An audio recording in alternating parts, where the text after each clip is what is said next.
Hey, what's up guys? Today we're going to show you how to install a full set of CBI skid plates on your new Sequoia. Stay tuned for the install.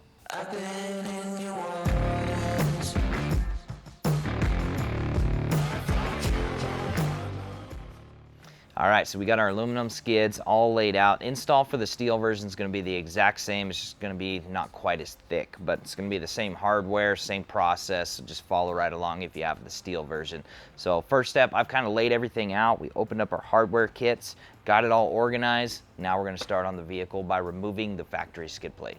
All right, now we're moving on to one of the most important parts to this build. We're getting full CBI aluminum skid plates. This is the TRD Pro, so it has a pretty good skid plate over the engine, but you can see back here, the catalytic converters are totally exposed. Transmission pan is just waiting to take a shot. Let's fix it right now.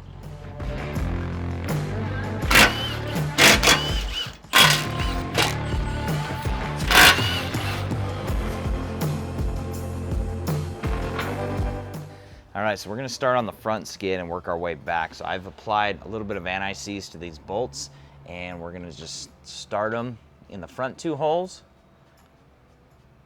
Just go about midway, and then we'll get our skid, slide it onto these two bolts, and then start a couple of the bolts in the back.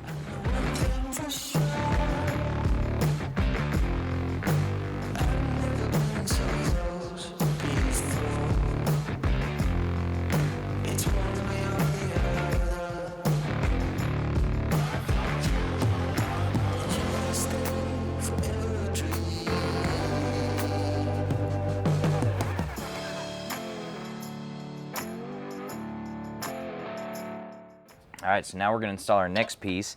You can see how this edge basically sits inside of the other skid plate. We're gonna line up our three holes and start our button head bolts, and there's 7/32 Allen to snug them up.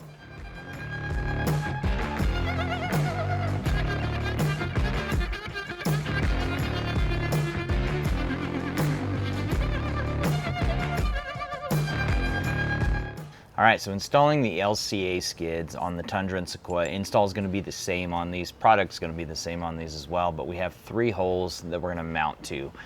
We will be installing two of the spacers between the skid and the lower control arm on these two holes, and then the shorter bolt is going to go down here with no spacer.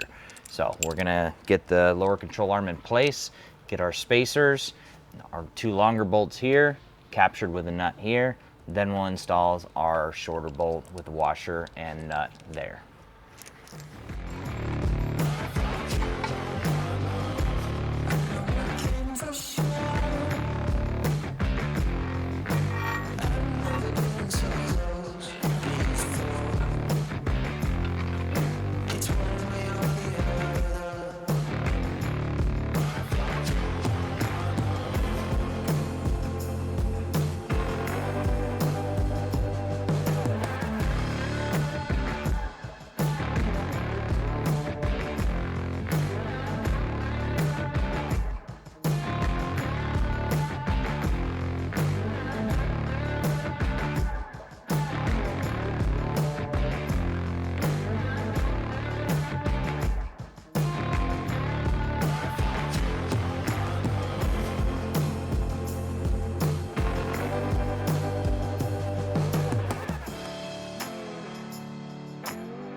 All right, so we got the front two skid plates installed as well as the lower control arms. Now we're gonna move back and get the rear skid in place, and then we'll install the middle.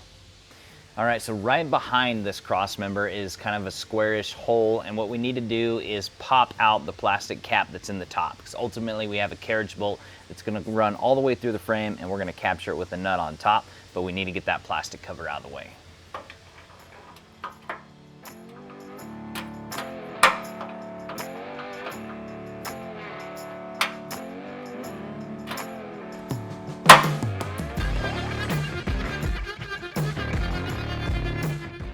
Okay, so our next step is we're gonna install this rear skid. So I'm gonna line up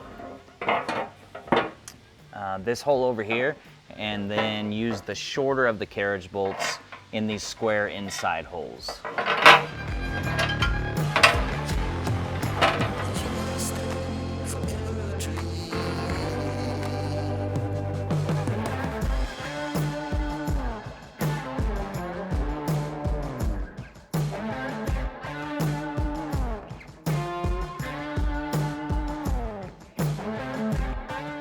Now we're going to take our long carriage bolt and put it all the way through the frame.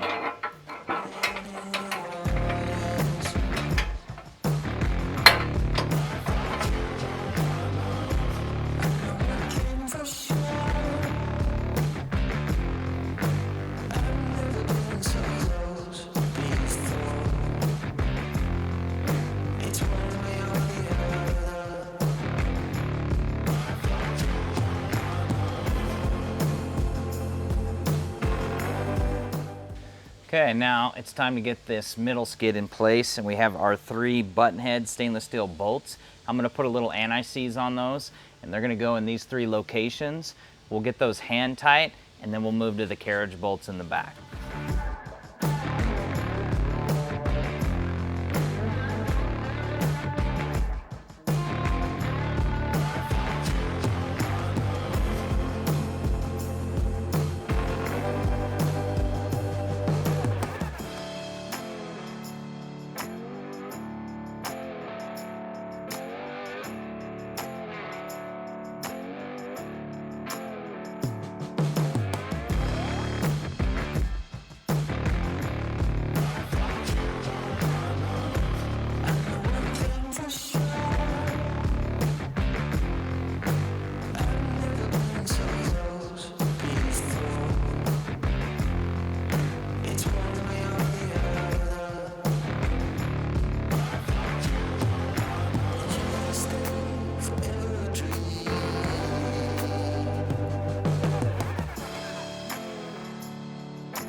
All right, guys, we got this whole bus protected now. The brand new Sequoia, it's awesome, it's huge, but now it's protected. Thanks for watching, and as always, like, subscribe to see more videos like this.